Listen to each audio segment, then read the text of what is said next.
Hello friends, welcome to my YouTube channel Dhawarej physics. बाळांनो, आजच्या या व्हिडिओमध्ये आपल्याला moment of inertia of hollow sphere study करायचा आहे.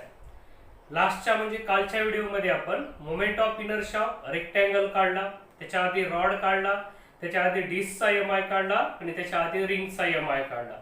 म्हणजे बेटा आपण काय करायला, तर आपण डिफरंट बॉडीचे एमआय काढायला. तसंच आता आज जी आपण नवीन बॉडी हातामध्ये घेतलेली, जसं की आपल्याला एमआय फाइंड करायचा आहे, ती कोणती? हॉलो स्फिअर आहे. हॉलो स्फिअर म्हणजे बेटा तुम्ही काय बॉल इमॅजिन करू शकता. लक्षात घ्या, जो की आतून कसा आहे, हॉलो म्हणजे पोकळ आहे, रिकामा आहे. लक्षात घ्यायचं. मग इमॅजिन करा, तुम्हाला जर बॉलचा एमआय काढायला लावला तर तो कसा येईल, कसा असायला पाहिजे. मग मी काय करतो, तुम्हाला अगोदर एक इमॅजिन करायला सांगतो. मी जसं म्हणतो तुम्ही तसं इमॅजिन करा. इमॅजिन करा एक बॉल आहे आणि त्या बॉलला आपण असं वरून कट करायला सुरुवात केलं. आपण काकडी जशी कट करतो त्या टाईपने इमॅजिन करा. आपण बॉलच्या अशा स्लाइस काढायला सुरुवात केली. मग जर आपण बॉलला असं थिन, खूप कमी थिकनेस असलेलं असं कट करायला सुरुवात केलं तर डोळ्यासमोर आपल्याला बांगड्यासारख्या अशा छोट्या छोट्या रिंग्स भेटतील. लार्ज नंबर ऑफ रिंग्स भेटतील. इमॅजिन करा, मी हा इथं जो स्पेअर गिवन आहे तो मी असा कट केला या पार्टनं. हा स्लाइस काढून घेतला मी, एवढा भाग कट केला असा. तर कसं दिसायला आपल्याला की बॉलला जर आपण कट करत गेलो बेटा तर आपल्याला लार्ज नंबर ऑफ रिंग्स मिळतील. म्हणजे याचा अर्थ काय, हॉलो स्फिअर कशाचा बनलेला आहे? It is made up of the large number of rings, ज्यांची की रेडियस डिफरंट आहे. डिफरंट पोझिशनला डिफरंट रेडियस असतील त्यांच्या. ठीक आहे बेटा. मग तुला असं कळालेलं आहे, hollow sphere is made up of the large number of rings. Imagine करू बेटा, या ऍक्सिस ऑफ रोटेशनच्या अबाउट हा बॉल रोटेट व्हायला आहे. हा ऍक्सिस ऑफ रोटेशन आपण असा कन्सिडर केला. याच्या अबाउट रोटेट होत असेल तर ह्या बॉलची जी काही रेडियस आहे बेटा, ती ही रेडियस किती कन्सिडर करू आपण? आर एवढी इमॅजिन करू. मग आता मी काय म्हटलं तुला की ball is made up of the large number of rings. म्हणजे in case of a hollow sphere तुला लक्षात ठेवायचंय एलिमेंटल मास कोणते बेटा. जर हॉलो स्फिअर असेल, हे रिंग काय झालं, त्याचं एलिमेंटल मास झालं. एलिमेंटल मास म्हणजे काय? स्मॉलेस्ट मास, ज्याच्यापासून की तो स्फिअर तयार झालेला आहे. ठीक आहे बेटा. So in case of a hollow sphere ring is a elemental mass. मग आपण असं इमॅजिन करू, एक रिंग आहे. ही जी इथली रिंग आहे, ही रिंग इमॅजिन करू आपण, हुज रेडियस इज, या रिंगची रेडियस आपण आर आहे असं म्हणू बेटा. ठीक आहे. आणि ह्या रिंगची आपण किती थिकनेसची कट केली, तर हा डीएस एवढा थिकनेस आहे म्हणून आपण या रिंगचा असेल आणि त्याची रेडियस किती? आर आहे. मी पलीकडला भाग असा आता जो आपल्याला दिसणार नाही तो डॉटेड लाईन दाखवला मी. मग ह्या रिंगची रेडियस आपण काय इंडिकेट केली? आर एवढी इंडिकेट केली, स्मॉल आर. स्फिअरची रेडियस किती बेटा? Capital R. आणि ह्या रिंगची रेडियस किती घेतली आपण? Small R. चला आता आपल्याला हळूहळू पुढे जायचंय. या स्फिअरचा एमआय आपल्याला फाइंड आउट करायचा आहे आणि त्याच्यासाठी आपल्याला कळालंय, आधी आपण या रिंगचा एमआय काढणार बेटा, त्याला इंटिग्रेट करणार. आणि इंटिग्रेट कुठून कुठं करणार आपण पाहू. लिमिट, लोअर लिमिट काय येते, अपर लिमिट काय येते. पण आपल्याला कळालं पाहिजे या स्फिअर मध्ये अशा लार्ज नंबर ऑफ रिंग्स असतील. कुठून? या ठिकाणापासून या पॉइंट पर्यंत अशा अनेक रिंग्स असतील. बघ, आपण असे कटिंग करत गेल्यात तर लार्ज नंबर ऑफ रिंग्स या स्फिअर मध्ये असतील. लक्षात असू द्यायचं. ठीक आहे. चल, तुझ्या लक्षात आलं. जर तुला या बॉलचा हॉलो स्फिअरचा एमआय फाइंड आउट करायचा असेल बेटा, तुला काय करावं लागेल, आधी एका रिंगचा एमआय काढावं लागेल. आणि त्या रिंगचा एकदा एमआय काढलास की तुला पुन्हा त्याला इंटिग्रेट करायचंय. कुठून कुठपर्यंत ते पुन्हा बघू आपण, लिमिट कशी द्यायची ते. सध्याला काय लक्षात ठेवायचंय, this hollow sphere is made up of the large number of rings. So first of all we will find the MI of this ring. एका रिंगचा एमआय करू. इमॅजिन करू बेटा, ह्या रिंगचं मास किती? डीएम आहे. मग आता हा जो हॉलो स्फिअर आहे, हॉलो स्फिअरच्या बाबतीत मास कुठे डिस्ट्रीब्यूट आहे? सरफेसला फक्त. स्फिअरच्या आतमध्ये मास डिस्ट्रीब्युशन नाहीये बेटा. म्हणजे आपल्याला फक्त कोणती? सरफेस डेन्सिटीचा विचार करावा लागेल, which is given by sigma. म्हणजे काय असतंय? Mass upon area. मग बेटा मास किती इथं? कॅपिटल एम म्हणू. आणि या स्फिअरचा एरिया किती असेल, तर इट इज गिवन बाय 4 पाय आर स्क्वेअर. हा सिग्मा असेल आपला. ठीक आहे. चल मग बेटा काय ठरलंय आपलं, आधी या रिंगचा एमआय काढायचा आहे. मी ती रिंग तिथली जी तुला दिसते ते परत इथं एकदा रिंग काढतो मी. ती काहीशी या टाईपची रिंग असेल अशी बेटा. या टाइपची रिंग दिसल. हा पलीकडला भाग मी डॉटेड ने घेतला. ही त्या रिंगची रेडियस आहे आणि हा आपल्याला दिसणारा पोर्शन आहे अलीकडून. ही थिकनेस ds आहे. आता मी इथं परत का काढायला, कारण या दोन्हीला आपल्याला कन्वर्ट करायचे. रिंगची रेडियस कशी फाइंड आउट करायची. इमॅजिन कर बेटा, मी हे इथं असं जोडून घेतला भाग. हा भाग मी इथून इथं जोडून टाकतो. रेष स्ट्रेट लाईन येणं गरजेचं आहे आणि हे इथं पण जोडतो. हे ds इथला अँगल मी इकडे लिहून टाकतो. किती अँगल आहे, d थीटा आहे म्हणून, आणि हा खालचा अँगल आपण थीटा म्हणून. म्हणजे मनानच हा इथला सुद्धा अँगल काय होईल, थीटा होईल. कसा, अल्टरनेट अँगल झाला. म्हणजे ती डायग्राम हा स्फिअरचं सेंटर O म्हटलं तर काहीशी अशी O येईल. आणि मी हे इथं जोडून घेतलं. हे बघ बेटा, इकडे हा कोण होता, कॅपिटल R, हा थीटा होता, तर इथं सुद्धा थीटा. या डायग्रामवरून कळालं बेटा तुला R ला कसं लिहिता येऊ शकतंय. इथला जो R आहे, दिस R can be written as R cos theta. का लिहिला, कारण थीटाची ऍडजसंट साइड आहे. मग या ट्रायंगलचा जर यूज केला, हा थीटा असेल तर ही साइड किती झाली बेटा, R cos थीटा. तसाच आता तुला हा ds लिहायचा आहे. ds कुठून, इथून लिहिता येईल तुला. आपल्याकडे ती प्रॉपर्टी आहे ना बेटा, कोणता, central angle is equal to arc length upon radius. तू विचार कर, ds म्हणजे आर्क लेंथ आहे. सेंट्रल अँगल इथला किती असेल, d थीटा. या दोन लाईन मधला अँगल लक्षात घे बेटा, ही लाईन आणि ही लाईन, या दोन लाईन मधला अँगल किती, d थीटा.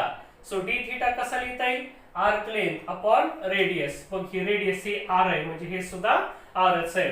म्हणजे आपल्याला आणखीन एक लक्षात घ्यायचं, इथं ds इज इक्वल टू काय लिहिता येऊ शकतं आपल्याला, इथं काय झालं, central angle d theta is equal to ds upon r. तर ds is equal to r into d theta. ह्या दोन मोस्ट इम्पॉर्टंट टर्म आहे ज्या की पुढे आपल्याला लागणार आहे. ठीक आहे, चला आता आपण काय करूया, आधी या रिंगचा एमआय काढायचा प्रयत्न करू. आपण एका रिंगचा एमआय काढू, त्याच्यावर आपण स्फिअरचा करू. मग रिंगचा एमआय काय, स्मॉल रिंग आहे, ह्याचं मास किती बेटा, dm एवढं आहे. तर हे dm मास आहे म्हणून याचा एमआय सुद्धा कमी समजू आपण. एमआय किती असेल, di. आता तुला आठवायचं आहे एमआय रिंग वाला लेक्चर. एमआय ऑफ रिंग मध्ये आपण हे असं पाहिलं होतं, रिंगचा एमआय कसा ऍक्सिस आहे, हा सेंटर मधून पास व्हायला त्या रिंगच्या. तर त्याचा फॉर्म्युला काय असतंय, m इंटू आर स्क्वेअर. फक्त आता इथं विचार कर बेटा, रिंगचं मास किती घ्यायला आपण, dm, म्हणून m च्या ऐवजी ह्या काय घेतलं आपण, dm, आणि r म्हणजे रिंगची रेडियस आहे. इथं कॅपिटल R आपण कुणाची रेडियस घेतली बेटा, स्फिअरची. मात्र रिंगची किती, स्मॉल r. मग मी तिथं कॅपिटल R च्या ऐवजी काय लिहितो, r स्क्वेअर इंटू dm. मग आता याच्यात आपल्याला काही व्हॅल्यूज पुट करायच्यात. हा रिंगचा एमआय आहे बेटा. मग आता काय केलं आपण, अशा रिंग कुठून कुठपर्यंत त्याच्यात विचार करायचा आपल्याला. याच्यात कुठून कुठपर्यंत रिंग आहे, इथून इथपर्यंत रिंग्स आहे. म्हणजे आता ही लाईन कन्सिडर करायची बेटा. कुठून कुठं रिंग आहे, इथून एवढ्या अंतरात रिंग आहे. ही लाईन जर इथं आली तर अँगल किती झाला, इकडून इकडे गेला तर -π/2 व्हायला, आणि इकडून इकडे गेला तर +π/2 झाला. म्हणजे आपल्याला इथून एवढ्या अंतरातल्या रिंगचं इंटिग्रेशन घ्यायचं आहे. तर लिमिट कशी द्यावा लागेल, खाली आला -π/2, इथं गेला वर +π/2, -π/2 टू +π/2 ह्याच्यामध्ये आपल्याला इंटिग्रेशन घ्यावं लागेल. कारण ह्या सर्व रिंग्स कुठून आहेत, इथून एवढ्या अंतरात आहेत. ठीक आहे. किंवा दुसरा एक पर्याय असतो, आपण इथून फक्त वरच्या भागात विचार कर. जेवढ्या रिंग्स इथून एवढ्या भागात आहेत तेवढ्याच रिंग इथून एवढ्या भागामध्ये. म्हणून तू फक्त इथून म्हणजे 0 समज, इथून π/2 असेल. मग इथून इथपर्यंत गेला तर एवढ्या भागाच्या दुप्पट असेल एमआय वरचा, लक्षात घ्यायचं.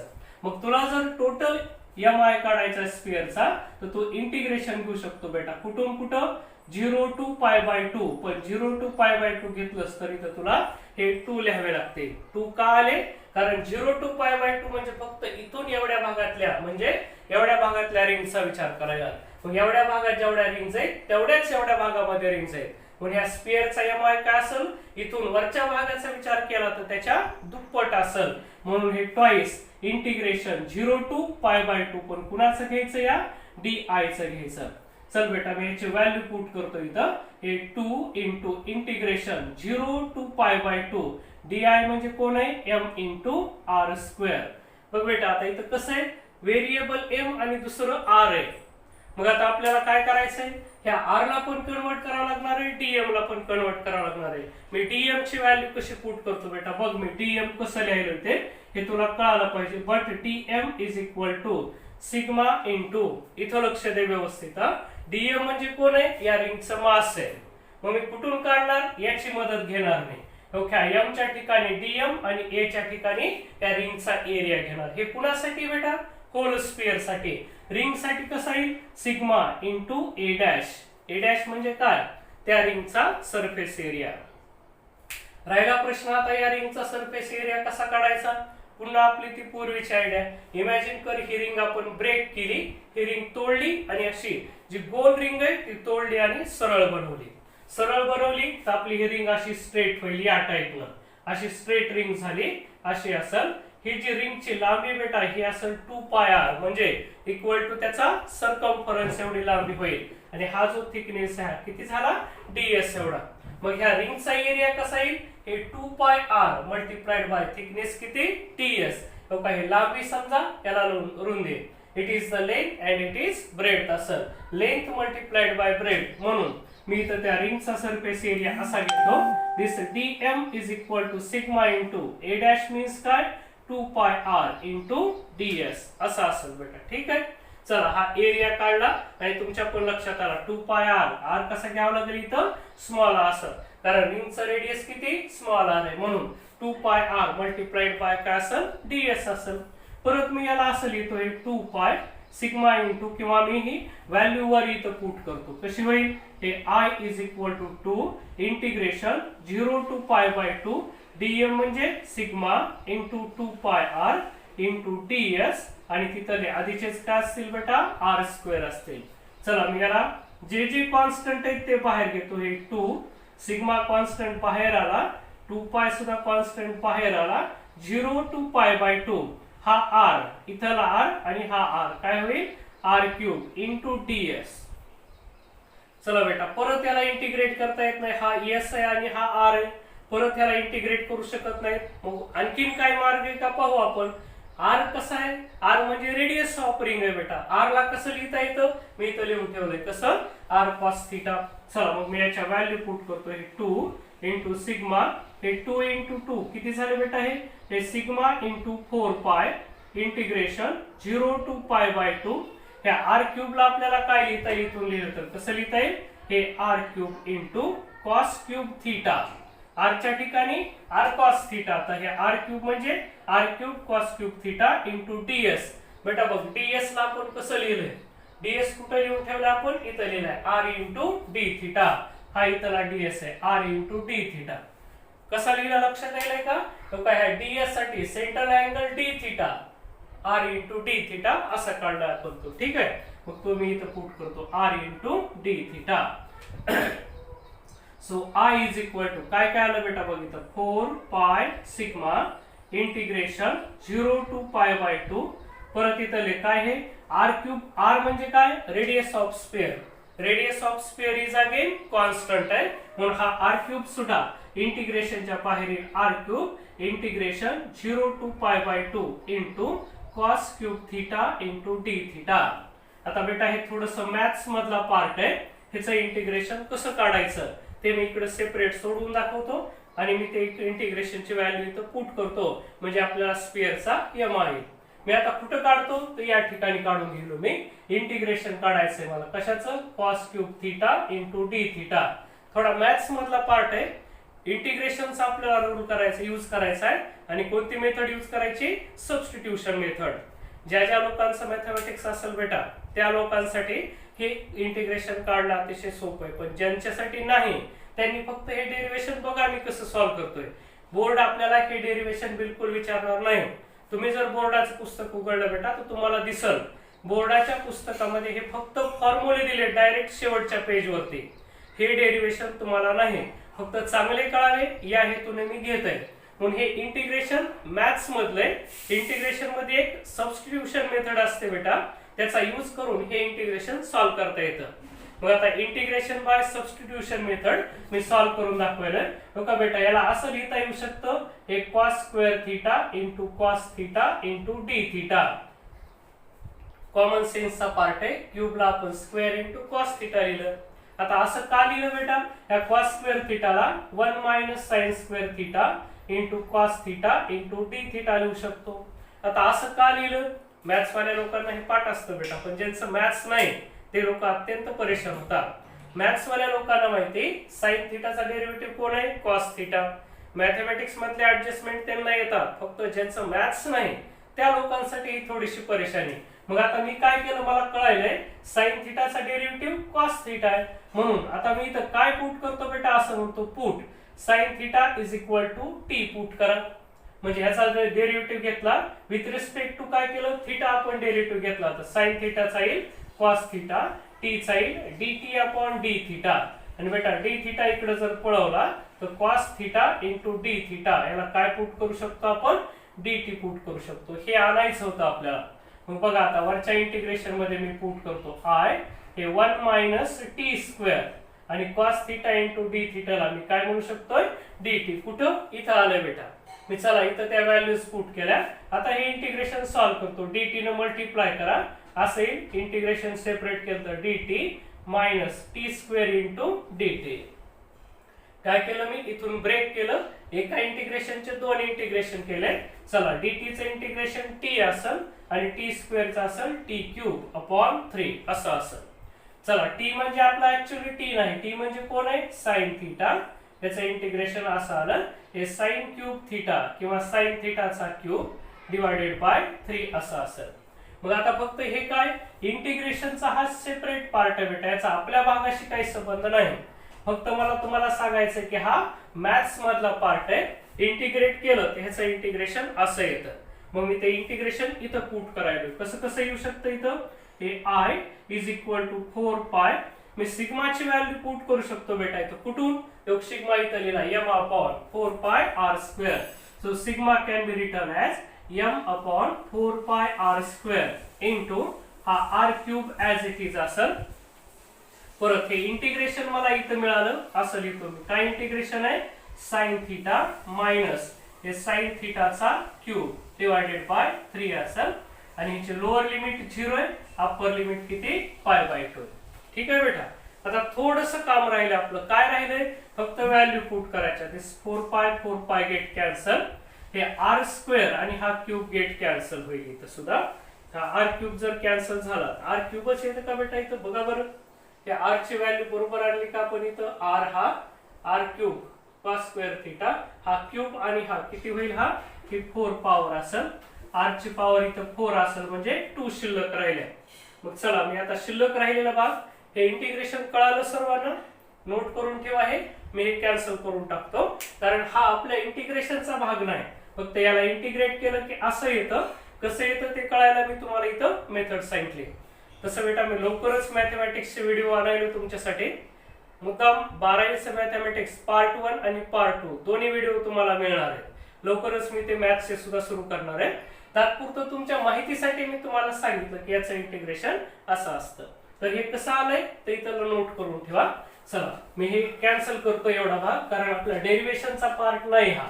मी डायरेक्ट लिहिलं असतं तर तुम्हाला कळालं नसतं कसं आलं ते. तर इंटिग्रेशन मी सॉल्व्ह करून दिलं. चला मी इथं लिहितो वरचा भाग. आता आय इज इक्वल टू काय काय राहिलं बेटा इथं? m राहिला इंटू r स्क्वेअर राहिला इन ब्रॅकेट काय काय राहिले? This sine theta minus sine theta याचा क्यूब राहिला divided by 3. Lower limit 0, upper limit किती? Pi by 2. चला लोअर लिमिट 0 आहे म्हणजे मिनिंगलेस आहे ते. फक्त अप्पर लिमिट पुट करू. काय मिनिंगलेस आहे? कारण साइन 0च होणार आहे, म्हणून फक्त मी अप्पर लिमिट इथं पुट करतो. हे mr स्क्वेअर काय येते इथं? साइन थिटा मीन्स पाय बाय 2 मायनस हे साइन पाय बाय 2 याचा क्यूब असेल डिवायडेड बाय 3. चला याला सिंप्लिफाय केलं. I इज इक्वल टू हा mr square in bracket sine pi by 2 means 1, हा 1 चा क्यूब 1 डिवायडेड बाय 3. सो बघा किती येते? 1 मायनस 1 बाय 3 म्हणजे किती? 2 बाय 3 झाले. हे 2 by 3 into mr square. So this is an expression for mi of the hollow sphere. लक्षात घ्या बेटा. ठीक आहे. मग बघा तुम्हाला काय सेव्ह करायचं बेटा? एक तर असा पॉइंट सेव्ह करायचा आहे की बोर्ड आपल्याला हे डेरिव्हेशन विचारणार नाही. तुम्हाला हे फक्त डायरेक्ट फॉर्म्युला लक्षात ठेवायचा आहे, कारण बोर्डानंही डेरिव्हेशन दिलेलं नाही बेटा. काय केलं तिने, फक्त शेवटच्या पेजवरती फॉर्म्युला लिहून ठेवलेला आहे. म्हणून तुम्हाला फक्त हा फॉर्म्युला लक्षात ठेवायचा आहे. पण हा इंटरेस्टिंग पार्ट आहे, आपल्याला कळायला पाहिजे. भविष्यातलं फिजिक्स आपलं सोपं जाऊ शकतं, कारण हे डेरिव्हेशन काढता आले तर अशी गरज पडली तर पुढे पण काढता येते. म्हणून हे झालं expression for MI of the sphere, hollow sphere. मग हॉलो स्फिअरच्या बाबतीत बेटा काय काय लक्षात ठेवलं, एक तर हॉलो स्फिअर मध्ये इलेमेंटल मास कोण आहे बेटा, रिंग आहे. आता म्हणू नकोस आम्हाला कळालं नाही सर इलेमेंटल मास काय असते, कशाचं बनलंय त्याचा विचार करायचा बेटा. हॉलो स्फिअर कशाचा बनला होता, it is made up of the ring. So in case of a hollow sphere, ring is a elemental mass. म्हणून तुला लक्षात ठेवायचं आहे elemental mass कोण आहे, तो रिंग आहे. तर ह्या रिंगला लक्षात ठेवशील तू. ठीक आहे, चला आता तुला हे लक्षात आलं हॉलो स्फिअरचा एमआय असं असतंय. हे इंटिग्रेशन मी आता इथं सॉल्व्ह करून दिलं बेटा, त्याच्याकडे बघ. ते इंटिग्रेशन मी कसं काढलं ते लिहून ठेवा व्यवस्थितरित्या. पण हे सगळं कळालंच नाही तर टेन्शन घेऊ नका, कारण हे डेरिव्हेशन एकाही बॉडीचा एमआय फक्त रिंग आणि डिस्कचा आपल्याला विचारू शकतात, बाकी कोणताही विचारणार नाही, कारण त्यांनीच दिलेले नाही. म्हणून हा फक्त फॉर्म्युला लक्षात ठेवा आणि पुढे चालू. आणि लक्षात असू द्या लेकरांनो, मी खरंच तुमच्यासाठी 11वी आणि 12वी मॅथ्सचे व्हिडिओ घेऊन येणार आहे. ते व्हिडिओ तुम्हाला लवकरच भेटतील. मी तयार करायला सुरुवात केली, काही दिवसात अपलोड होतील ते. ठीक आहे, तर चला बघा हा एमआय ऑफ हॉलो स्फिअर आला. तुम्ही लक्षात असू द्या त्याचा कसा फॉर्म्युला आहे. अडचण वाटली पुन्हा माझ्याशी कॉन्टॅक्ट करा, कॉल करा, मी तुम्हाला आणखी समजून सांगेल ते. तर आता लक्षात आलं आपल्याला की बॉडीचा हॉलो स्फिअरचा एमआय कसा असतो बेटा, तर 2/3 mr². मग आता हा ऍक्सिस कुठून पास झाला होता आपला, सेंटर ऑफ मास मधून, म्हणजे तो डायमीटर होता. कुठेही डायमीटर घ्या बेटा, कोणत्याही डायमीटर भोवती काय येतं, एमआय सेम येतो. म्हणजे सेंटर ऑफ मास मधून पास झालेला ऍक्सिस म्हणजे कोण आहे, तर डायमीटर असतो स्फिअरचा. मी हे का सांगायलोय, कधी कधी प्रॉब्लेम मध्ये विचारतात तुम्हाला की अबाउट डायमीटर काढा, तुम्ही म्हणतात हे सरांनी शिकवलं नाही, असं झालंय का, नाही. सेंटर ऑफ मास मधून गेलेला म्हणजेच कुठला आहे, तो डायमीटर आहे, लक्षात घ्या. मग आता वेळ आहे, हॉलो स्फिअर वर आपल्याला प्रॉब्लेम कसा विचारतात बेटा, कसा विचारतात, याला फक्त एकाच प्रकारचा प्रॉब्लेम आणखी विचारता येतो, दोन प्रकारचा. एक टँजंटच्या अबाउट काढा, कुठेही टँजंट घ्या बेटा स्फिअर मध्ये, कुणाला पॅरलल येईल, डायमीटरला, म्हणजे आताच्या ऍक्सिसला येईल. आता कळालंय आपल्याला सेंटर ऑफ मासच्या अबाउट याचा एमआय किती होता, 2/3 mr² एवढा असतो बेटा. ठीक आहे, चला याचा यूज करू शकतो आपण आणि एमआय कुठल्याही ऍक्सिसच्या अबाउट काढू शकतो. बघा एक स्क्रीनवरती तुम्हाला प्रॉब्लेम दिसायला, किंवा प्रॉब्लेम स्क्रीनवरतीची पण गरज नाही, मी तोंडी प्रॉब्लेम सांगतो याच्यावर कसा विचारतात बघा. तुम्हाला असं म्हणतील, homogeneous hollow sphere of mass m and radius r is rotating about an axis of rotation passing through its center of mass. म्हणजेच कंसात कोण आहे बेटा, तो डायमीटर आहे. त्याचा एमआय किती ते सांगा म्हणतात, एवढा सांगता आला. मग आता याचा एमआय कळाला एकदा सेंटर मधून जाणार आहे, तर आपल्याला याच्यावर प्रॉब्लेम कसा विचारू शकते, तुम्हाला म्हणते hollow sphere of mass m and radius capital R is rotating about an axis of rotation along its tangent. बरोबर, rotating about the tangent किंवा along its tangent. Calculate the MI of that hollow sphere. त्या hollow sphere चा MI काढा म्हणते. मग बेटा आपण पटकन लक्षात आणायचं, हा आपला hollow sphere आहे, इथं अशी tangent घ्या म्हणते, या टाइपचा ऍक्सिस घ्या म्हणते, याच्या भोवती रोटेट व्हायला. तर पटकन आपण काय करायचं, इथून असं काढायचा, याच्यामधून जाणारा ऍक्सिस काढायचा. ठीक आहे, तर चला ह्या दोन्ही मध्ये पॅरलल ऍक्सिस आले. याच्या अबाउटचा आपल्याला आताच कळाला किती, 2/3 mr² एवढा आहे म्हणते, लक्षात असू द्यायचं. मग इथला एमआय काढा म्हणा येतो का, हे IT काढा म्हणते, म्हणजे I0 कॅल्क्युलेट करा म्हणते. बघा by using parallel axis theorem, मी जर इथं पुन्हा पॅरलल ऍक्सिस थेरम असा वापरला. आता याच्याबद्दल मला तुम्हाला थोडंसं सांगायचं बेटा, काही लोक प्रश्न विचारतात कधी पॅरलल यूज करायचा आणि कधी परपेंडिक्युलर यूज करायचा. त्याच्यासाठी तुम्ही पॅरलल ऍक्सिस थेरम आणि परपेंडिक्युलर ऍक्सिस थेरमचं व्हिडिओ लेक्चर नीट पाहिलं नाही बेटा, त्याच्यात मी क्लिअर कंडिशन सांगितलेलं आहे. परपेंडिक्युलर ऍक्सिस थेरम फक्त आणि फक्त कुणाला वापरता येतो, 2 डायमेन्शनल ऑब्जेक्टला, म्हणजे प्लेट असेल, म्हणजे लॅमिनार बॉडीजला अप्लाय करता येतो. बाकी ठिकाणी आपण परपेंडिक्युलर ऍक्सिस थेरम यूज करत नाही. जसं प्लेन लॅमिना म्हणजे सर्क्युलर प्लेट असेल, रेक्टँग्युलर प्लेट असेल, फक्त आणि फक्त त्यांच्यासाठीच परपेंडिक्युलर ऍक्सिस थेरम असतो. आणि ज्या बॉडीज 2 डायमेन्शनल नाहीत, कशा बी काय म्हणायचं त्याला रॅन्डम शेप आहेत त्यांचे, त्यांना आपण परपेंडिक्युलर ऍक्सिस थेरम यूज करत नाही. पण आपण जास्त डोकं लावायचं नाही बेटा. मेन कंडिशन लक्षात ठेवायची, एक ऍक्सिस सेंटर ऑफ मास मधून जात असेल आणि दुसरा त्याला पॅरलल आला तर फिक्स कोणता थेरम यूज करायचा, पॅरलल ऍक्सिस थेरम यूज करायचा. चला इथं कसं येईल, इथं मग हे I0 is equal to IC plus M into HS². चला बघा इथं I0 म्हणजे काय, IT. हा IC म्हणजे कोण आहे, तर बघा इथं किती 2/3 हा mr² प्लस हे मास m आहे.